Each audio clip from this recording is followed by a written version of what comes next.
Hello everybody, welcome back. My name's Jace. This channel is about my efforts to build an N-gauge railway, and it's Christmas Eve. A lovely sunny Christmas Eve here in Shropshire. Anyway, not got that much to do today. I was up early and got my Christmas shopping done, as guys tend to do Christmas Eve. And that's it really until tomorrow, festivities. So I thought I will spend the day building an extension to the board so I can run trains across the points and double slips and do some little running sessions and stuff and test that track.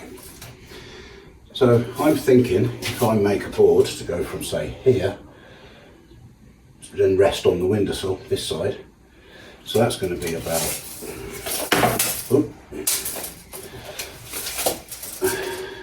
what have we got there? If we said 1400, and I've got 400 that way, I'm talking in millimetres there, so 1400 by 400, and then that means it could lean up when I'm not using it, it could lean up here and stick out to about there, about 1.5 inches past the end of the wall. So there'll still be room to walk in. So I've got to have 3 bends because we've got 3 tracks here and they're going to come out and onto this board. So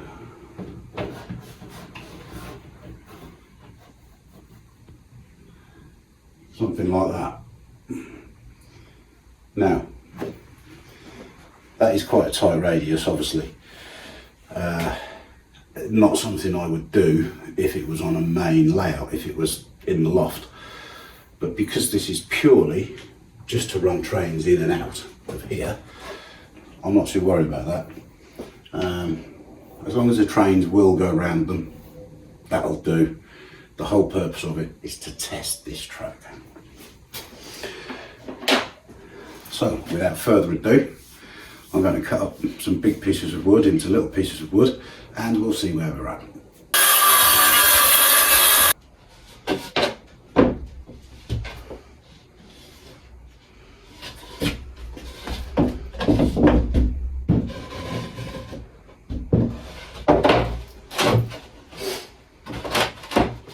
Like it grew there. Okay. That level ish.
So there we go, there's the joint.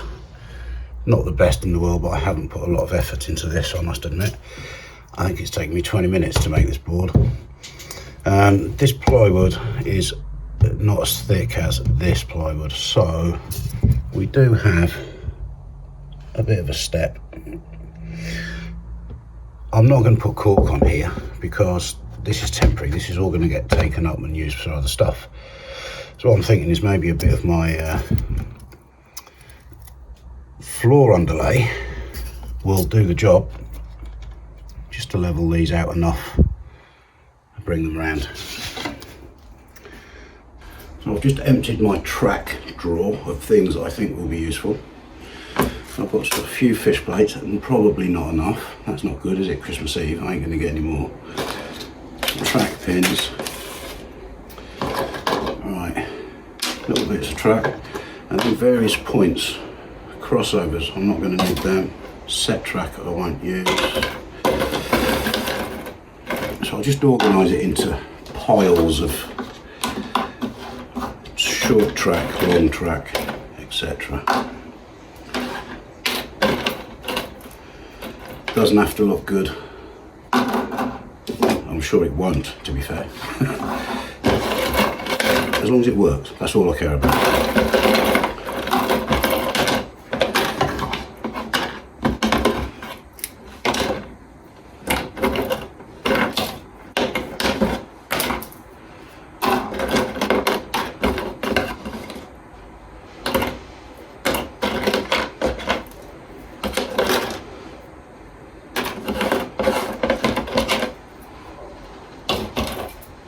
These will come in handy once I build the big layout in the loft. These are off an old layout, but I've got a lot of crossings and slips on another part of the main layout.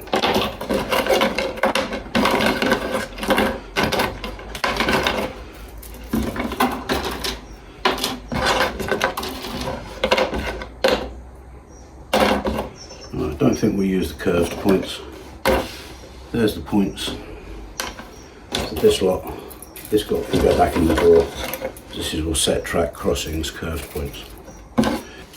Okay, so I've got myself a length of flexi. This is just code 80. Not the best track in the world, in all honesty, but so if that one was something like that, squash it in a little bit more.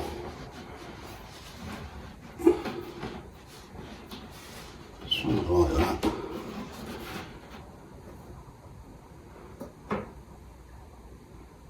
Okay. Right, let's mark where I've got to cut that.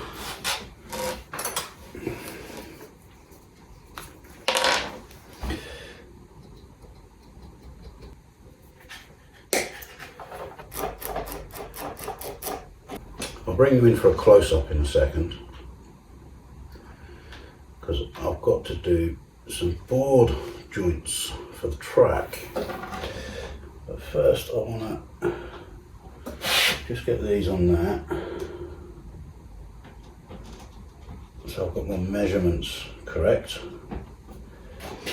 I will try and keep my hands out of the way so you can see. So over here, that's where the board joins. Obviously, what I want to be able to do is move this board out of the way when I need to turn this board over, do whatever I need to do. So I need this joint to be removable. I can take it apart without any issues. So what I'm going to do is mark the track, say there, there, there, and there, and then I'm going to mark the board where the track is. I'll bring you in for a close-up in a second. I'm going to cut these sleepers out, then we're going to put some brass screws into the wood where the edges, where the rails come to the edges of the board, and then we're going to solder the rails to the screws.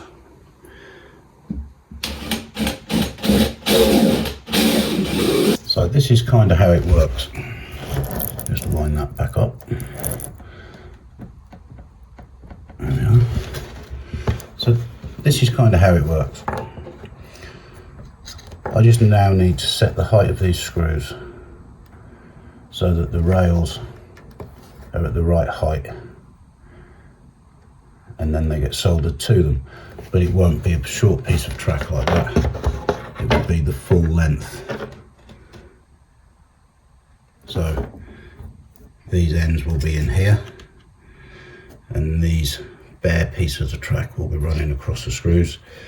Just set the heights of them, screw them in a bit more or out, and then we bend this to how we want it, put some pins in it so it stays still, get those soldered, and then we'll cut in line with the edge of the board through the rails.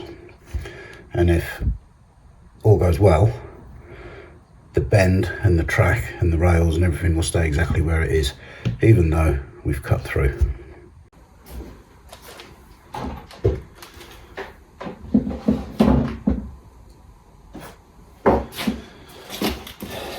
Now when it comes to track pins, I really dislike track pins, but I don't trust glue either, not long term anyway. So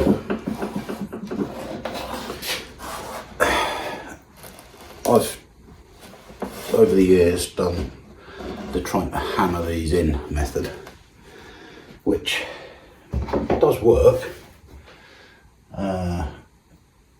but you do end up with a lot of bent pins that you have to pull back out and throw away. So if you get a pin drill, if your sleepers don't have holes in already, that is, drill a hole through the sleeper into the baseboard a little bit, and then I just get my trusty pliers, trap the pin in there like that,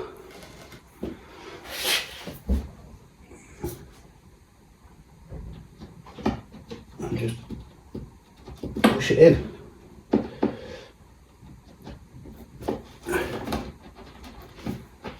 There we go. Now I'm going to put another one there, several, one in here. I want to try and make this as strong as I can. I've got my screws just about set to the right height. There is going to be a little bit of a where these two bits level up, but that's why I've left these short. That's why I've put the crossings and points an inch and a half short of the edge of the board, so that there is a little piece of track between them and the edge.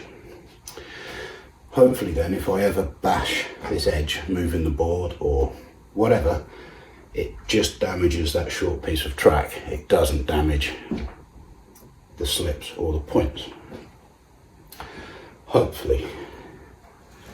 So I'm just going to get another few pins in here. Okay, so there you can see the joint. So I've got connection to the point here. Here's the screws, so they will get soldered. So the rails get soldered to those screws, and then I've got a pin in there, and we've got our first bend in and cut to size. I'll stick a bit of support under here, some card or something, just to hold it up into the right sort of angle. Like I said, this is not part of the layout. This is just so that I can mess about, play trains, test track, etc. So there we go. Doesn't have to look pretty. I've obviously soldered the rails on the outside, because you don't want to do it on the inside. Right, now I need to get my a little Dremel type tool and cut through in line with the crack between the two boards. So there we go. That's that first curve in.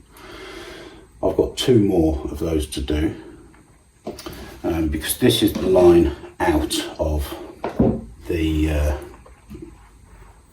station area. So that one, this is the line out.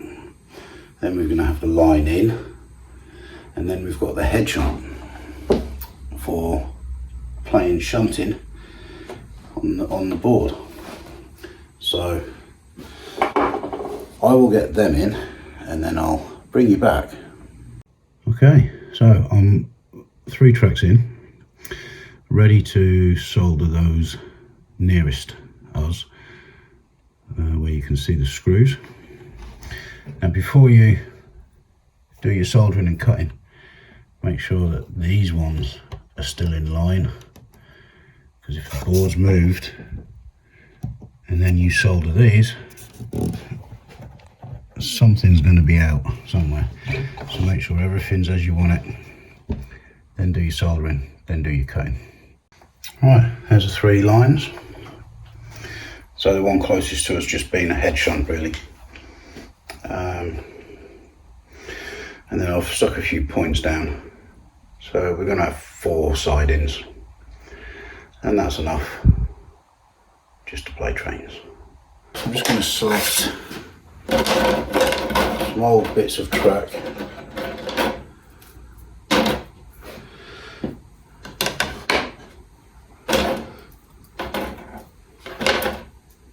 It is nice when you've got all these old bits, that's knackered, and you're not cutting up new bits.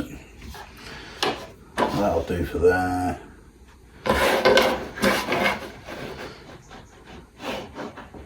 Bend that one a little bit. That'll do for there. No, not that bit.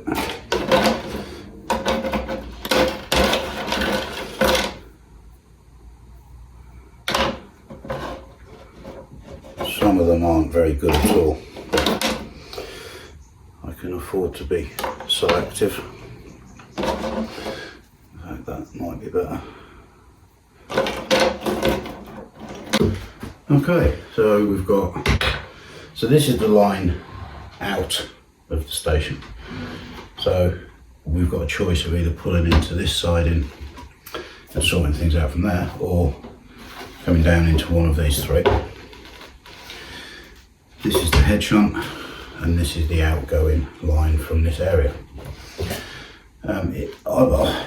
To test things out, I'm happy to pick things up and move them if I have to in here.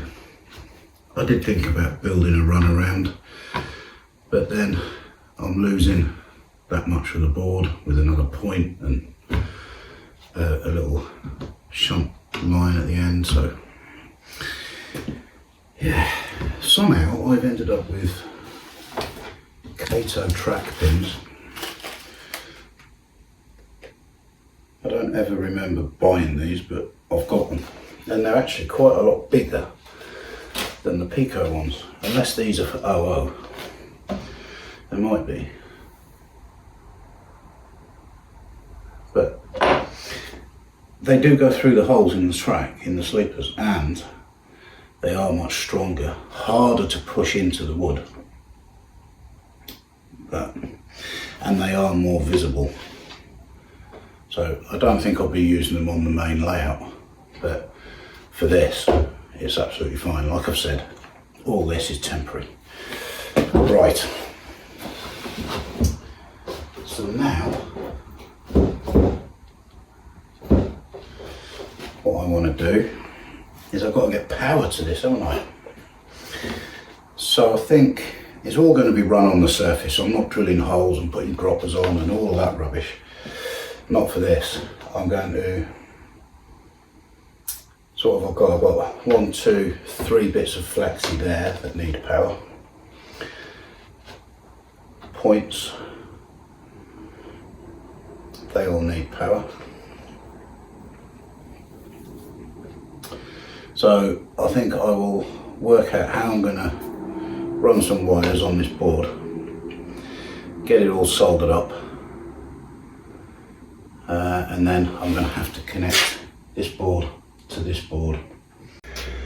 So this is how it's sort of looking at the minute. These jobs always take longer than you think. I've been on this now since 11 o'clock and it's nearly 5 o'clock. I've had a couple of breaks as well, obviously. But that's get the board, get the track down and wire up most of it. So what I've got to do now, I'll put a screw in there, hold that down, 2 wires out of here. I've gone blue and brown just because I've got lots of blue and brown cable and they will connect to the red and black. So red will be connected to the brown wire on here. So I'm going to run off there, underneath, back up here, into this one, and then out of this one, and into this one, and out of this one, and over to there. And then that's all the points powered, the 3 bits of flexi, and these end pieces of track. I am then relying on fish plates to transmit along the sidings. But one thing I have thought of is the little bits, I've got this board flipped, but the little bits of track that are here on the end of the slips and points aren't powered, and I can't just drill through and put droppers in because there's a point motor there. So I need to have a think about that. So I think this job is going to run into Christmas Day before I can have a running session. Never mind.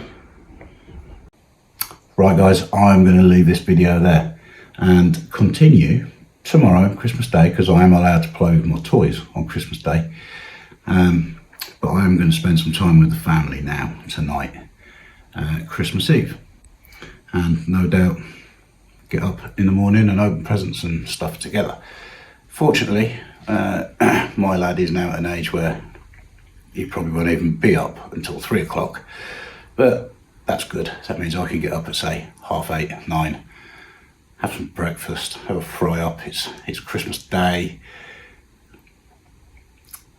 Maybe even have a beer or two, and just as long as I don't get too drunk before I start doing this wiring, But it won't take me long to finish this tomorrow, and then I can have a practice running in and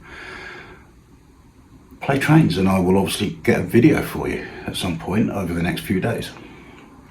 So I'm also having a bit of a drink. Nothing like, am I allowed to say the name? I don't know. I'm sure you all know what this is. It's like an Irish cream with whiskey and things in it. So that just leaves me to wish you all a very Merry Christmas. I hope you have a fantastic time. I hope you get what you want off Santa. And I will see you, if not tomorrow, in the next day or so. Have a good one.